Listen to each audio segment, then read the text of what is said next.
paano natin matutularan si Jesus at Felipe.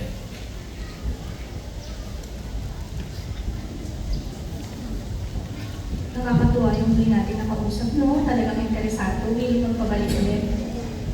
Nakakatuwa talaga ate kapag may mga ganyan na gusto mong pabalik ulit.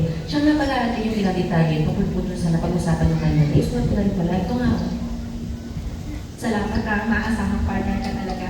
Ito kayang sunod na bahay. Sino kayang makakausap natin? Napansin ko nga ate na may maliit na chance ng bata tapos may mga laruan din. Sigurado, pamilyado to. Sakto, ikaw na yung makikipag-usap. Kaya ate ako naman. Tao po. Ano yan? Hi, kamusta? Kanina bago kami magpunta dito, talagang narininda namin yung masarap na tawanan ng mga nanay. At ang close na close kayo, no? Naalala ko, parang ganyan din kasi kami ng anak ko. Siya nga pala ako si Katie, kasama ko si Ate Sarge. Tapos ito naman yung anak ko na si Phoebe. Hello po. Napansin niyo pala, ako naman si Mayma, kasama ko yung anak mo si Kenken. Hello po. Natutuwa kami, Mayma at Kenken, na makilala kayo ngayon. Kamusta naman ang family mo, Mayma? Okay naman kami. Lagi namin sinisigurado mag-asawa na meron kami quality time. Lagi din namin chinecheck yung kinakain tsaka yung mga pinapanood ng mga anak namin para manatili silang healthy. Kita naman sa anak ko, diba? Nakakatuwa naman. Very hands-on lang pa talaga. Opo, may na kasi kung magiging problema po namin yung magpapalaki sa mga anak namin. Lalo at magkaiba kami ng paniniwala ni Mr. Siya talaga babangan yung mga di pagkakaunawaan. Oo, totoo yun, Mayma. Pero pag nakaparat ka sa mga challenges na katulad ng ganyan, ano yung ginagawa mo? Nakatulong po sa akin yung kapakubabaan para manatili mapayapa yung pagsasama namin mag-asawa. Alam mo, napakagandang katangian yan. Kaya hindi lang madaling pakita yan.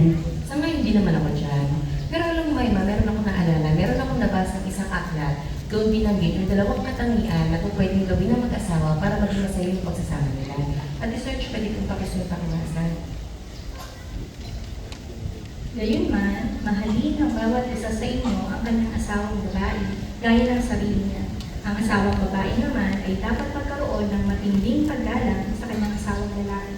Salamat, ate. Napansin mo, may mga katangian na gaya ng pag-ibig at matinding paghanap. Oo, tama naman yung nabasa niyo. Yan naman talaga yung dapat ipakita ng dalawang mag-asawa, diba? Ang ayaw kami dyan. Totoo yan. Kapag bumangon yung mga problema at nagkaroon ng mga challenges at kinapit nila itong mga payo na ito, ano kaya yung posibleng resulta? Siyempre, mas madaling maaayos yung problema. Tsaka mas madaling ipakita yung kapakubabaan.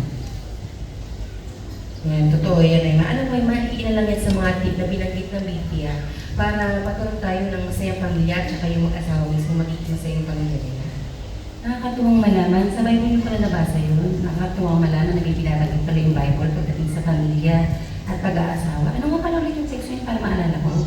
Sa Efeso 5:33.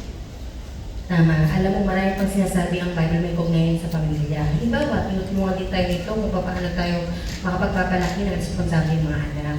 At yun yung gusto kong sagutin sa'yo next time. Babalik ako dito, pero isasama ko din yung mister ko, Sana magkaroon din ng chance na makilala namin yung mister ko.